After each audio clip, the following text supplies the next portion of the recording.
Welcome back to the Watercolor Journey Painting Challenge. Hi, I'm Chris, and this time I want to talk to you about that mysterious and sometimes elusive element we call inspiration. We need inspiration to feel connected to our projects so that they're meaningful and make us feel accomplished. Inspiration is the spark that ignites the flame of our painting practice and drives us to learn new things so we can improve as we go forward. When we can't find inspiration, it can be unsettling. Creative block is real, but it doesn't have to be crippling. There are ways to spur and encourage inspiration with some simple exercises that I'll share with you in this video. Also, please note that sometimes inspiration is right in front of us and we're just missing it. It doesn't always have to be romantic or dramatic to be good.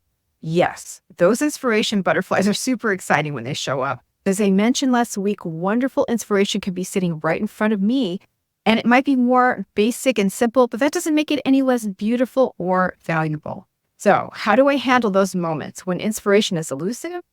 Sometimes I just need rest and relaxation to recharge my battery.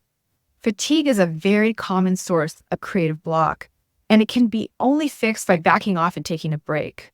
If you're impatient like me, this may not be what you want to hear right now, but I've always come back from a break refreshed and raring to go. Those are the times inspiration can flow easily.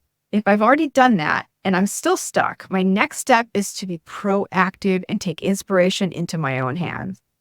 A change of scenery is a great way to do this. For example, getting outside and taking a walk at my favorite park is sometimes the best way for me to get new ideas when I'm not even looking for them.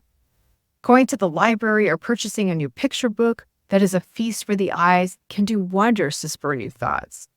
And other times, I just need to get my paints out and lay down some quick painting strokes, capturing my emotion, almost like a visual journal, which often leads to inspiration for me. That's why I created 5 abstract watercolor painting classes that you can explore, allowing you to forget about subject matter or having to be under pressure for your painting to look a certain way. I put the link to those down in the description if you'd like to take a look.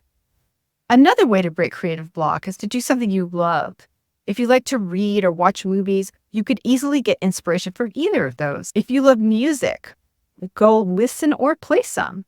Maybe you're an athlete, and that is a perfect way for you to get in the zone. No matter how you do this, the idea is to take the pressure off and let your mind wander and explore on its own. Inspiration generally comes unexpectedly, but it needs space to grow and bloom. When I give myself space, the next thing I know, I am off and running with another new inspiration. Do you have ways to get refreshed, renewed, and get inspired again? I'd love to hear about it in the comments below or any questions or thoughts you might have on this.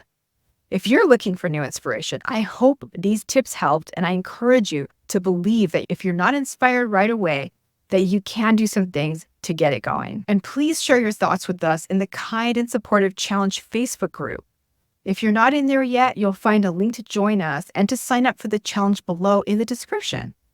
When you join, you'll get all the challenge lessons, a workbook, access to the community, and an online challenge hub, all for free.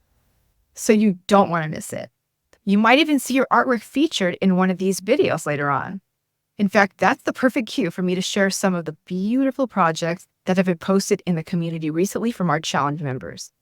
Like this jewel-toned color palette by Emily, which are her favorite colors. Some awesome lettering projects by Radhika exploring different styles. A super cool 3D hand-painted effect by Madalena. A lovely botanical rock and wood grain painting by Joni with so many lovely textures. This beautiful oceanscape by Hillary, where she captures some lovely water reflection with minimal strokes. Sometimes simplicity is the best technique. And Trina, who not only painted a lovely abstract background and inspirational phrase, but wrote a beautiful poem to help tell the story. And that's not all the projects you'll see in the group. Don't forget to find the link below to join us in the Facebook community for enlightening watercolor discussions, feedback on your artwork, and so we can cheer you on along in your watercolor journey. You can click the image on the screen now to watch all the challenge lessons from the beginning. And in the meantime, if you enjoyed this video, I would so appreciate it if you would hit the like button and subscribe to this channel so you don't miss any new videos as they come out. See you then.